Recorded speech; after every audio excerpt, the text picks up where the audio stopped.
Hello बच्चों, कैसे हैं आप सभी। मैं विपुल आप सभी का स्वागत करता हूं आज के इस सेशन के अंदर। बच्चों, आज का जो वीडियो होगा इतिहास के आगे के क्रम में हम लोग चलेंगे। जब हमने गुप्त वंश को पढ़ा था तो गुप्त वंश के बाद के जो शासक आते हैं उनके बारे में बच्चों आज हम पढ़ने वाले हैं। जैसा कि आपको मैंने गुप्त वंश के बारे में जितना भी पढ़ाया, गुप्त वंश के जो शासक हुआ करते थे उन्होंने, आप कह सकते हैं कि उत्तर भारत से लेकर के लगभग दक्षिण भारत तक भी उन्होंने अपना प्रभाव बनाया था। लेकिन अगर हम देखेंगे स्कंदगुप्त के बाद के जो भी शासक थे वो इतने योग्य नहीं थे कि अपने राज्य को जो है वो समेट के रख सके बच्चों। ठीक है, इस वजह से होता क्या है, बहुत सारे स्थानीय शासक जो हैं वो उभर कर के सामने आते हैं, जिनमें से एक शासक जो है पुष्य वंश के रूप में बच्चों ये सामने आते हैं। तो आइए हम देखेंगे आज का पुष्य भूति वंश बच्चों। ठीक है ना, पुष्य भूति वंश आज का टॉपिक है। और ये पुष्य भूति वंश के जो सम्राट थे, कह सकते हैं कि जो भी संस्थापक थे बच्चों, ये कहीं ना कहीं गुप्त वंश से ही संबंधित थे।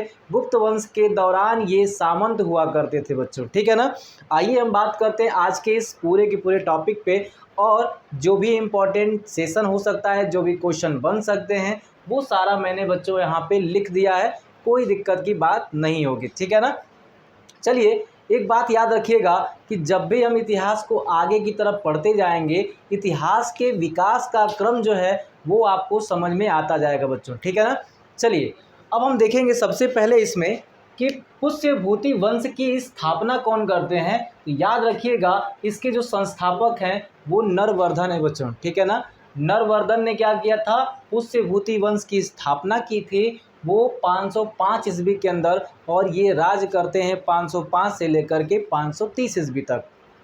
आगे देखेंगे तो इन्होंने जो अपनी प्रारंभिक राजधानी बनाई वो थानेश्वर बनाई बच्चों। ठीक है ना, ये थानेश्वर है कहाँ, हरियाणा के अंबाला के पास स्थित एक जगह थी थानेश्वर। वहाँ पे इन्होंने अपनी राजधानी बनाते हैं। राजधानी बनाने के बाद जो है अपना सारा का सारा कार्यभार वहाँ से चलाना स्टार्ट करते हैं। लेकिन याद रखिएगा कि अभी तक जो है ये पुष्य भूति वंश उतना चर्चित नहीं हुआ था, या उतने बड़े राज्यों पे इसका शासन नहीं था जितना कि हर्षवर्धन के काल में होता है। तो हम यहाँ पे शुरू से देखते आएंगे बच्चों, सारी चीज़ों को समझेंगे, उसके बाद जो अपने निष्कर्ष पे पहुँचेंगे बच्चों। ठीक है ना, अब देखेंगे तो नरवर्धन के बाद जो और शासक आते हैं उनमें है बच्चों राज्यवर्धन, आदित्यवर्धन और प्रभाकर वर्धन। ठीक है ना, मतलब नरवर्धन के बाद राज्यवर्धन आते हैं कब, 530 से 555 ईसा पूर्व में, सॉरी ईसा ईस्वी के अंदर, ईसा पूर्व में। ठीक है ना, और इनके बाद जब इनका देहांत होता है तो इनके उत्तराधिकारी के रूप में आदित्यवर्धन आते हैं बच्चों। और जो आदित्यवर्धन थे आप याद रखेंगे 555 से 580 के बीच थे बच्चों। ठीक है ना, अब जब इनका भी देहांत हो जाता है तो इनके बाद जो है इनके उत्तराधिकारी के रूप में प्रभाकर वर्धन आते हैं। और याद रखिएगा ये प्रभाकर वर्धन हर्षवर्धन के पिता थे बच्चों। ठीक है ना, याद रखेंगे प्रभाकर वर्धन 580 से लेके 605 ईस्वी तक। अब देखिए जरा बच्चों, यहाँ पे प्रभाकर वर्धन के 2 लड़के और 1 लड़की थी। याद रखिएगा 2 लड़के और 1 लड़की। पहले इनके बड़े बेटे का नाम था राज्यवर्धन द्वितीय। याद रखिएगा मैंने द्वितीय क्यों लिखा, क्योंकि राज्यवर्धन यहाँ भी हैं। तो राज्यवर्धन प्रथम जो हैं वो द्वितीय शासक थे पुष्य भूति वंश के। और यहाँ पे बात करेंगे राज्यवर्धन द्वितीय की, तो ये प्रभाकर वर्धन के जो है बड़े सुपुत्र थे बच्चों। ठीक है ना, अब देखेंगे तो इनके बाद जो बच्चे थे, देखिए यहाँ पे प्रभाकर वर्धन के जो छोटे लड़के थे वो हर्षवर्धन थे। और आप जानते हैं कि हर्षवर्धन का जो शासनकाल था इस भारत के अंदर वो 606 में हर्षवर्धन राजगद्दी पे बैठते हैं और 647 ईस्वी तक वहाँ पे ये राज करते हैं बच्चों। ठीक है ना, अब बात करें प्रभाकर वर्धन की एक पुत्री राज्यश्री थी बच्चों। ठीक है ना, राज्यश्री इनकी पुत्री थी। तो ज़्यादा इनके बारे में कुछ जानना नहीं है, हमें केवल जो है यहाँ पे हर्षवर्धन के बारे में जानना है। जो क्वेश्चन पूछा जाता है बच्चों वो हर्षवर्धन से पूछा जाता है। ठीक है ना, अब याद रखिएगा प्रभाकर वर्धन की जब देहांत होता है तो उनके बड़े बेटे राज्यवर्धन द्वितीय को जो है राजगद्दी मिलती है। 605 में ये मरते हैं, उनके उत्तराधिकारी के रूप में जो है 605 में यहाँ पे राज्यवर्धन द्वितीय को उत्तराधिकार चुना जाता है। अब आप देखेंगे कि ये ज़्यादा दिन तक शासन नहीं कर पाते हैं। कारण क्या था, क्योंकि जब ये मालवा से लौट रहे होते हैं तो गौड़ शासक शशांक ने इनकी हत्या कर दी।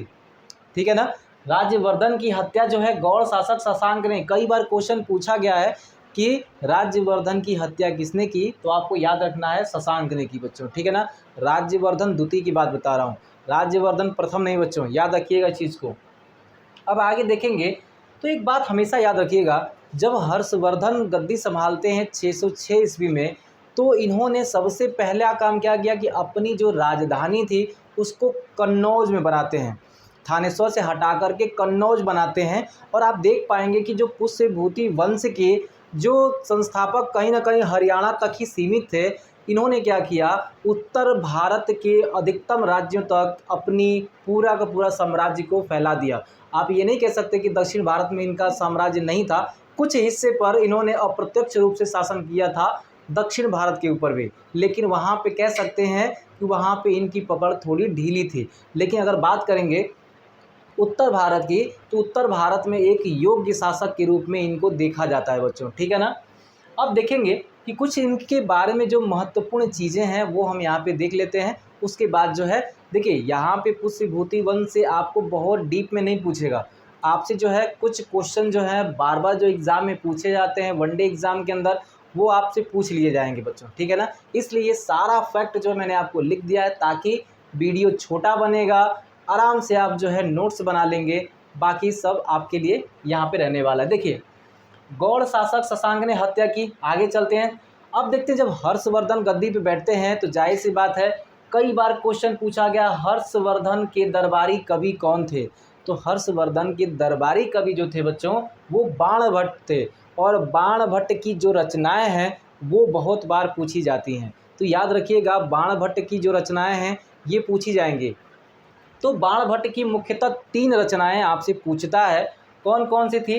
पहली हर्षचरित, याद रखिएगा हर्षचरित बहुत बार एग्जाम में पूछा गया है, पूछता है हर्षचरित किसकी रचना है, तो सीधे सीधे बताना है बाणभट्ट की रचना है हर्षचरित। और आगे चलेंगे तो कादंबरी भी जो है बच्चों वो बाणभट्ट की ही है, कादंबरी बाणभट्ट की है। और आगे देखेंगे पार्वती परिणय, ठीक है बच्चों, पार्वती परिणय जो है वो भी बाणभट्ट की ही पुस्तक है। ठीक है, तो यहाँ पे आपको तीनों रचनाएं याद रखनी है, हर्षचरित, कादंबरी, पार्वती परिणय, यानी कि ये तीनों रचनाएं जो हैं ये आपके एग्जाम में पूछी जाती हैं। हो सकता है कि 3 रचनाएं दे देगा और चौथी में पूछ देगा कौन सी बाणभट्ट की रचना नहीं है, तो आपको पहचान लेना है यहाँ पे। ठीक है, अब एक बात और याद रखिएगा कि चीन का एक यात्री था वेनसोंग, जो कि हर्षवर्धन के काल में ही आता है।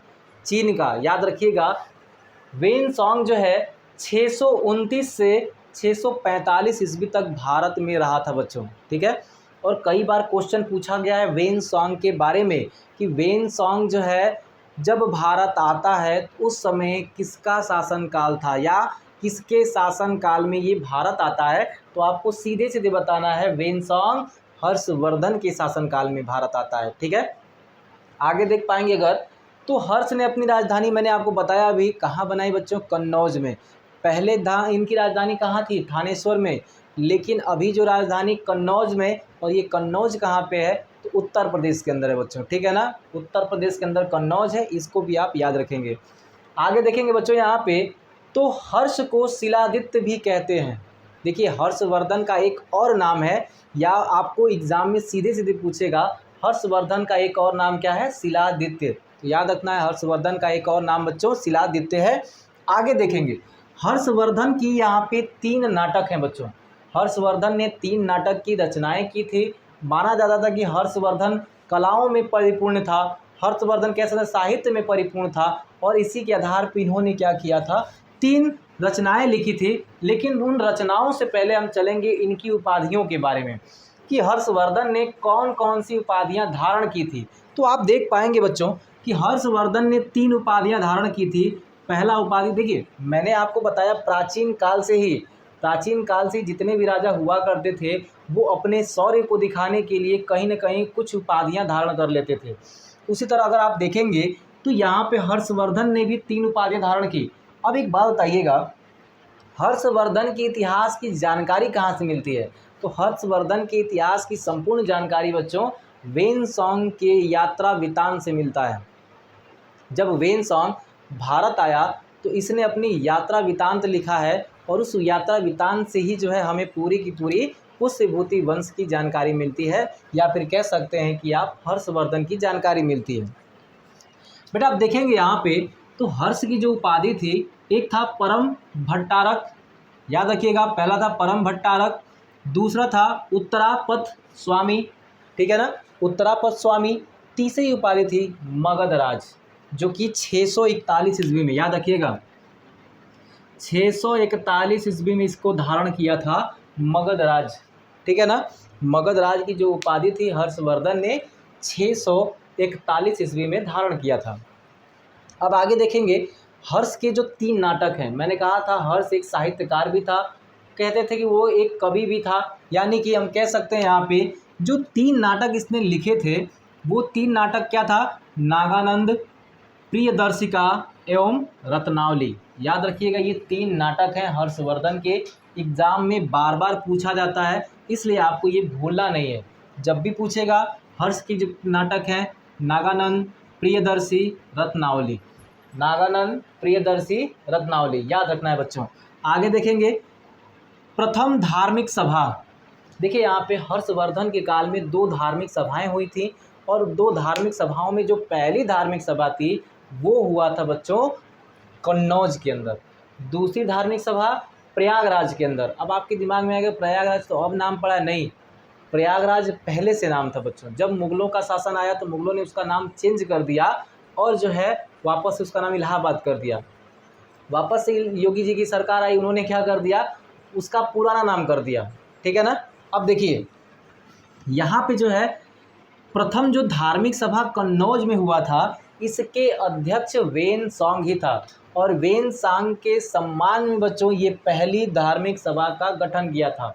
और आप जैसा कि जानते हैं वेनसोंग चीनी यात्री था, उसने जो है यहाँ पे अपने धर्म के बारे में बहुत बढ़ा चढ़ा करके बोला, और उसने चुनौतियाँ पेश की ब्राह्मणों पर कि आप जो है हमारे धर्म में कोई भी कमी निकाल के दिखाइए। तो कुछ ब्राह्मणों ने क्या किया था, इनका विरोध किया था और विरोध करके हत्या करने का प्रयास किया था, या फिर बहुत सारे इतिहासकार कहते हैं कि केवल विरोध किया था।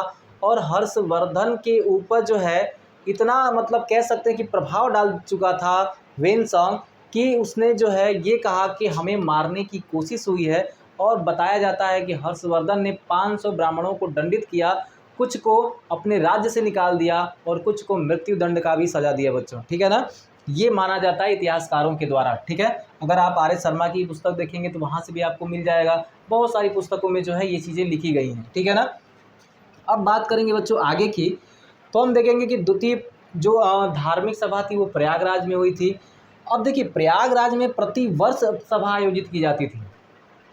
प्रयागराज के अंदर बच्चों प्रति वर्ष सभाओं का आयोजन होता था, और वो जो सभाएं हैं प्रति वर्ष वाली उनको मोक्ष परिषद कहते थे बच्चों, ठीक है ना।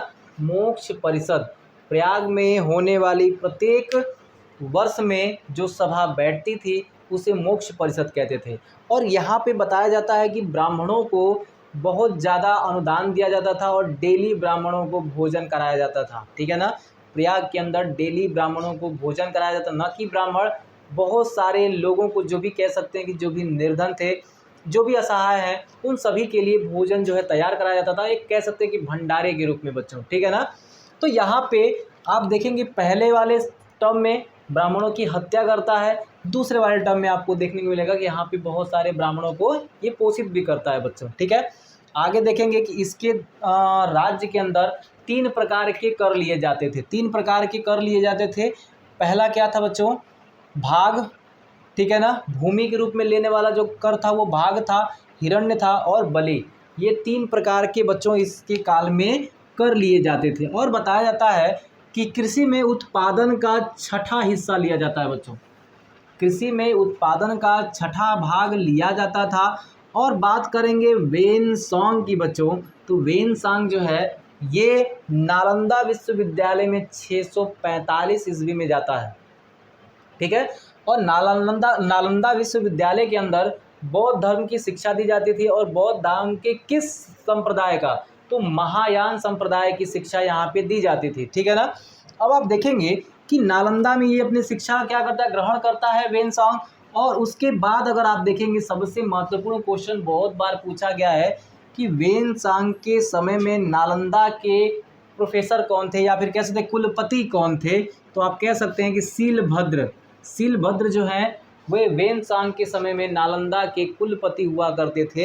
और आखिरी बात आप याद रखिएगा कि जिस वृत्तांत से वेनसांग के जिस वृत्तांत से हमें हर्षवर्धन के काल की जानकारी प्राप्त होती है बच्चों, वो वृत्तांत क्या है, वो है सीयूकी।